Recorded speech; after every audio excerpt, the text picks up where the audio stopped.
On the Bombay coast, where the palms are stirred by the breeze off the Arabian Sea, the star lives in an impregnable dream house. Getting in to interview Rajesh is like trying to gain access to royalty. Only if a king says, "Come to my palace at 3, he probably means it. If Rajesh says it, he probably doesn't.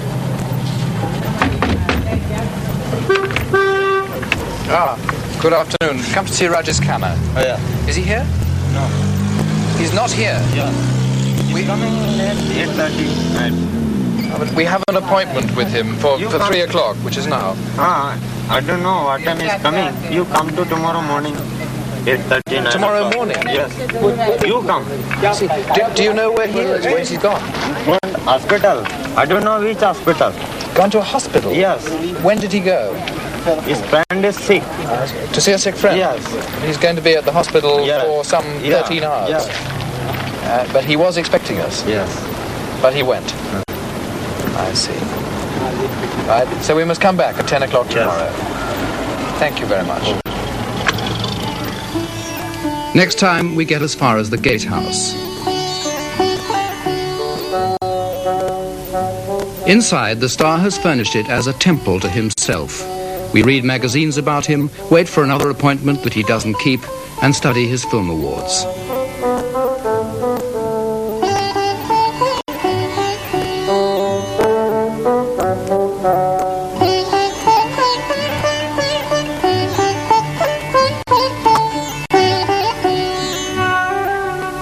We arrange another time to see him, sunset next day. But it's the same story. Sunset arrives, but Rajesh doesn't. For 5 days, this humbling experience of waiting for Rajesh goes on. Will he or won't he? Then, suddenly, he does. He invites us to a party, and in his sitting room by the rockery, gives us an audience. How do you like stardom now you've got it? Who doesn't?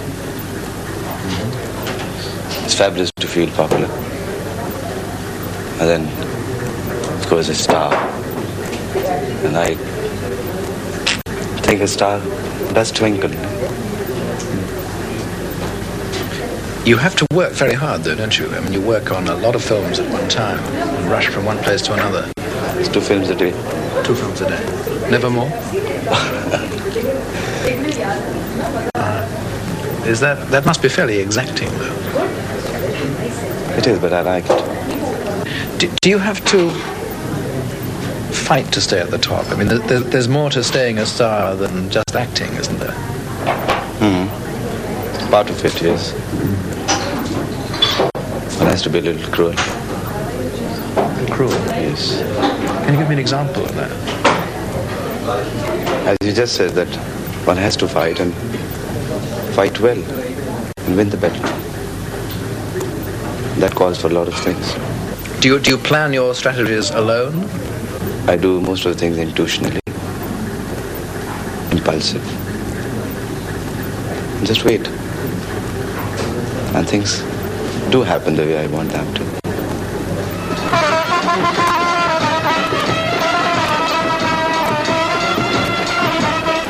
2 days later, Rajesh has one of his impulses. Out of the blue, he announces that he's getting married and plunges Bombay into the gaudy paraphernalia of a film wedding.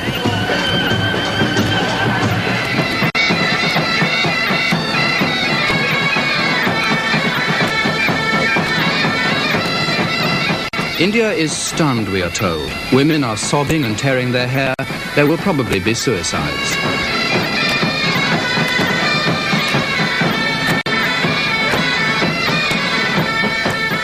The sudden bride is a starlet. She's the daughter of an industrialist, her name is Dimple, and she's said to be only 15.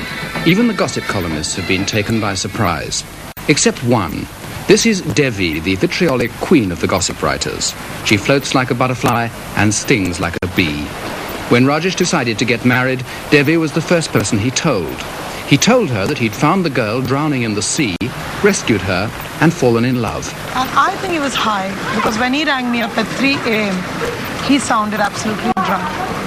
And with 7 pegs at one party and 7 at another, I mean, you just don't walk into the sea like he said he did. And when he told me the story, there was no story of the waves rising and his bride being washed away or anything. But later on by evening, he told me this. So I said, this is not what you told me in the morning. So he said, no, but it happened. So he just wants to believe that a wave came in. Or maybe when a person is drunk, even a glass full of water appears like waves and storms and everything looks exaggerated. And a 15-year-old looks 30 and, But he rang you and told you the moment he proposed? Yes, because he had sort of given me a promise. So he told me when I'm getting married, you'll be the first person to know. So it's very strange, but he did ring up in the night. And I thought he's drunk, so I told him to go back to sleep. Is it a love match, or is it, as people are saying, a publicity marriage? Something that Rajesh is putting up with for professional reasons. All we can be sure of is that the publicity fallout will be substantial.